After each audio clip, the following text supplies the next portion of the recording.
Hi, hello there, welcome to my channel, Maze's Life, and today I thought I would share with you my quarter one of 2026 financial milestones update. It is also my birthday, I am turning 29, so it is also a yearly update as well as just like a visual way that I like to track how I'm doing year by year, quarter by quarter, for how I'm doing, not necessarily with my debt payoff, but with my other financial goals, such as saving my emergency fund, saving to buy a house, saving for my retirement. So if you are interested, please stick around, stick to the end of the video, but let's go ahead and jump right in. So here I have it scrolled to the beginning, but you can see here that I've started tracking my financial milestones since September of 2023. And here on the left hand side I have all of my financial milestones. Here at the top I have the ones for my debts, which I will go over briefly, but you do see those in my debt confessions videos as well as in my monthly roundup of my New Year's resolution videos. These numbers are the same numbers that are in my debt confessions videos, so that's also why I'm not going to touch too much on it, because if you've seen that other video, which I'll have linked down below, then you would have already seen these numbers. Then if I scroll down some, you can see here I have some for my emergency fund, some for my credit score, some savings goals to buy a house, and then my investment goals for retirement. Then here I have my goal dates of when I would hopefully like to complete these goals, and here's the actual completed date. So for instance, with this USAA signature credit card, my goal was to pay it off in December 2024, but I was able to pay it off early in April 2024. But then I have goals such as this USAA rate credit card. My goal was to pay it off in July of 2025, and I didn't pay it off until November of 2025. I do need to update some of these goals, such as my California Coast Credit Union. If you've seen my yearly New Year's resolutions annual goals for 2026, my goal is to pay it off at the end of this year. This is my stretch goal, so I can just update that. Oh, doesn't look that good, so let me, there. So that's my goal date, December 2026. Alright, so now I'm going to go ahead and scroll on over so we can see how we've done in the first 3 months of 2026. So here we go, and I like to keep the September showing so that way you can see where I've come from. So in September 2023 I had $0 worth of debt, but if you scroll back I've had more than that. I've had over $12,000, almost $13,000 of debt in this Chase Financial Freedom section. So even though it doesn't look like I came from much, I did. Then I have my California Coast credit card. I started out with $0 there. I've clearly spent money on this card, but I am trying to pay that off now. My Chase Edge, USA Signature, City Diamond, Bank of America Platinum, those cards have all been closed. My USAA rate card, I'm keeping open. Same with that Chase Freedom. You can see here just more cards that I have closed. And again, you can also see here with my credit card debt, it is decreased significantly. Hopefully soon I'll be at the halfway mark. But with the loan total debt, I am well below the halfway mark. So I'm doing really well. Same with my total debt. I'm more than halfway done paying off my total debt as well. But I just want you to keep a lookout of this number, $31,934.91. If you haven't seen my debt confessions videos, this is how much my total debt is. But we'll go back to that number in a second. So with my goal for my financial milestones. It was to bring down my debt to income to 10% by March of 2026. Unfortunately, I did not bring it down to 10%. It's at 10.3. Although I am not upset about that, I'm not going to count that as a win. I'm going to wait until it gets at 10% or lower. And this is as of March 6th.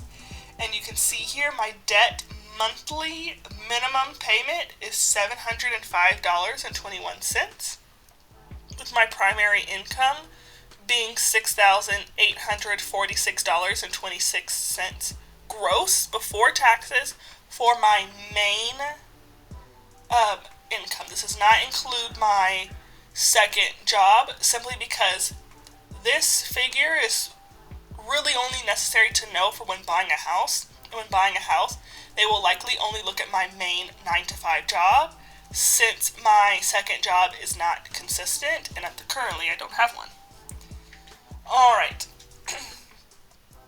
So then, moving down, I have the goal to make 6 figures, but because there are some months where I could make over $8,000, $9,000 in a month because of tax refunds or second job money or what have you, I put for my financial goal to make $8,333 a month for 3 months in a row.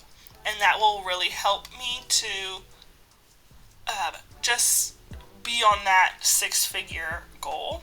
And I have that goal at be reached by September 2027. So, fingers crossed, let's hope. But that is my current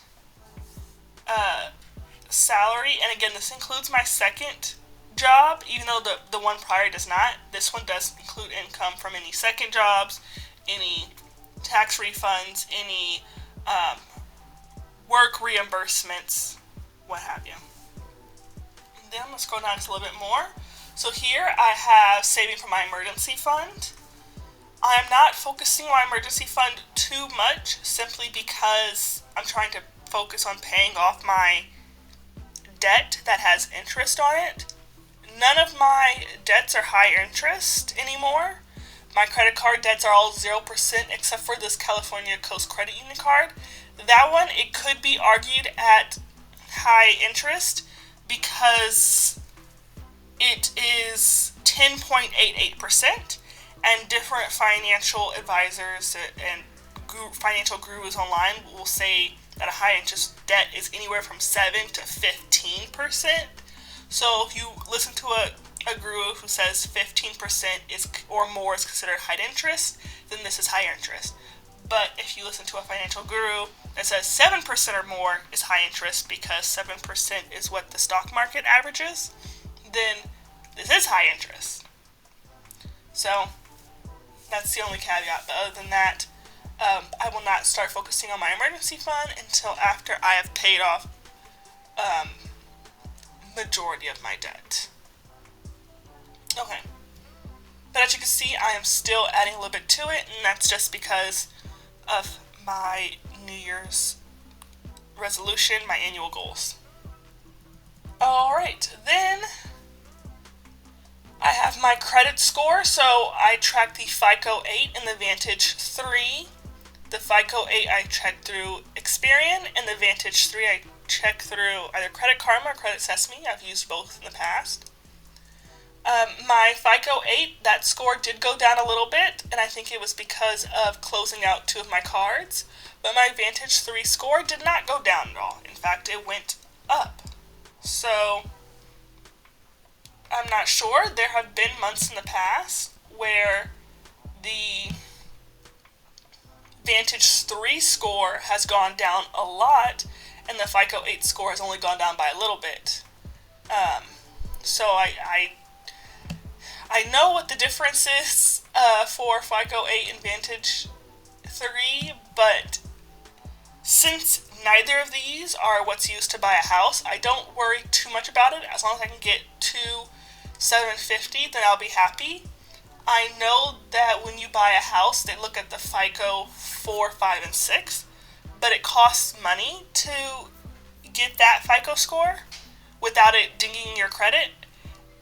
And I'm not going to spend that money just yet. I'm going to spend it closer to I actually go to buy a house.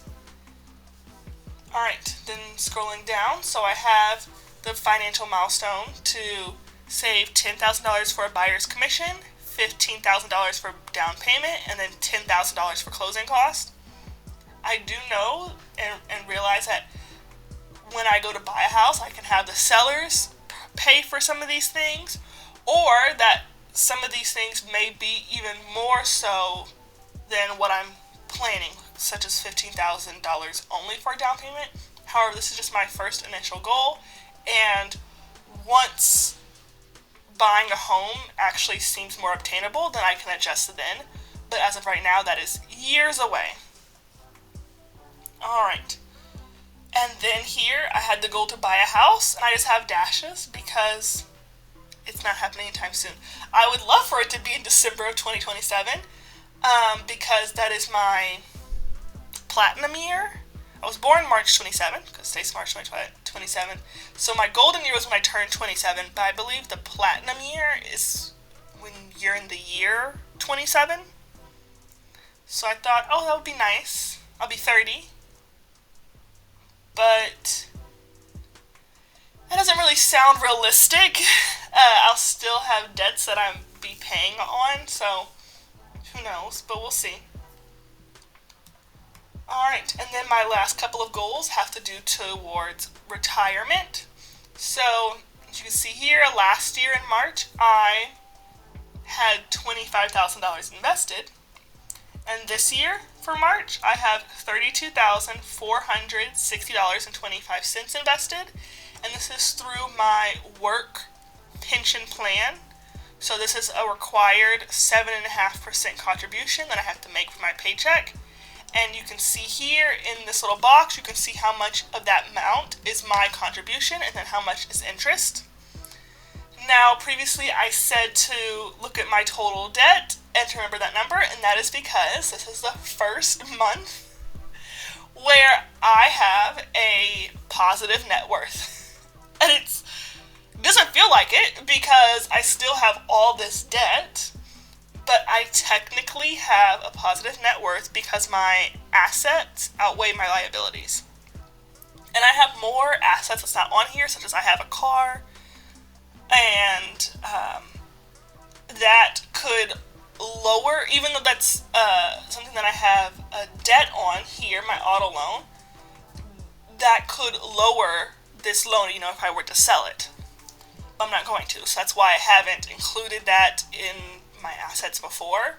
Because if so, then I could have technically had a positive net worth last month, if you count my debts minus my investments and my emergency fund.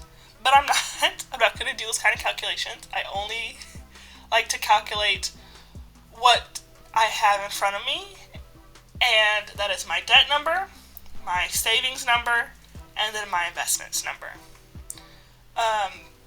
This money is locked up. I can't reach this. It's through a pension at work. I can't reach it even for emergency. But it is nice to know that after all this time, I am making financial progress.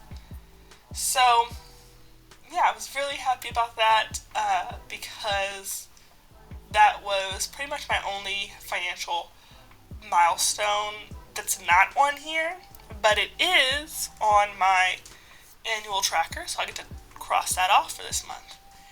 And then my last milestone is to max my Roth IRA contribution. I have not contributed anything ever to that amount, and I probably won't until after I pay off my debts, but that is just here so that way I can track it in the future.